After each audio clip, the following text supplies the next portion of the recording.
زوجین باہمی رضامندی سے جتنی مدت تک چاہیں ایک دوسرے سے دور رہ سکتے ہیں۔ اسلام نے اس سلسلے میں کوئی حدود و قیود مقرر نہیں کیے اور نہ زوجین کو مخصوص مدت کے اندر اکٹھا ہونے یا مباشرت کرنے کا پابند کیا ہے۔ زوجین ایک دوسرے سے جتنا عرصہ بھی دور ہیں اس سے ان کے رشتہ ازدواج پر کوئی فرق نہیں پڑتا۔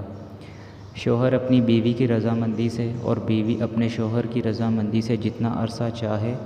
دور رہ سکتی ہے، لیکن اگر شوہر قسم کھا لے کہ میں اپنی بیوی کے قریب نہیں جاؤں گا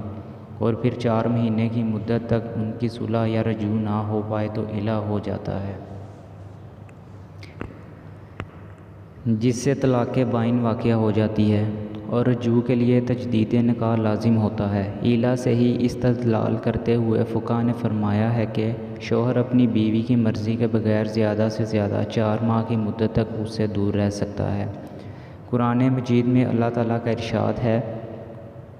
اور ان لوگوں کے لیے جو اپنی بیویوں کے قریب نہ جانے کی قسم کھا لیں 4 ماہ کی مہلت ہے، بس اگر وہ اس مدت میں رجوع کر لیں تو بے شک اللہ بڑا بخشنے والا مہربان ہے، اور اگر انہوں نے طلاق کا پختہ ارادہ کر لیا ہو تو بے شک اللہ خوب سننے والا جاننے والا ہے۔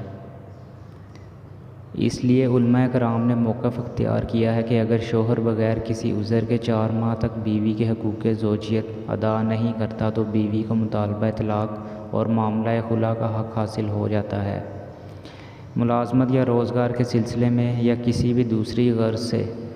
اہل خانہ سے دور رہائش پذیر افراد جن کے لیے اہل خانہ کو اپنے ساتھ رکھنا ممکن نہیں، ان کے لیے لازم ہے کہ وہ 4 ماہ کی مدت میں اہل خانہ کے پاس جائیں۔ اگر وہ جو ایسا ممکن نہ ہو، فریق ثانی کی رضامندی، زوجین کے فتنے میں پڑنے کا اندیشہ اور اولاد کی تعلیم و تربیت کے متعلق ضروری اقدامات کو یقینی بنائیں۔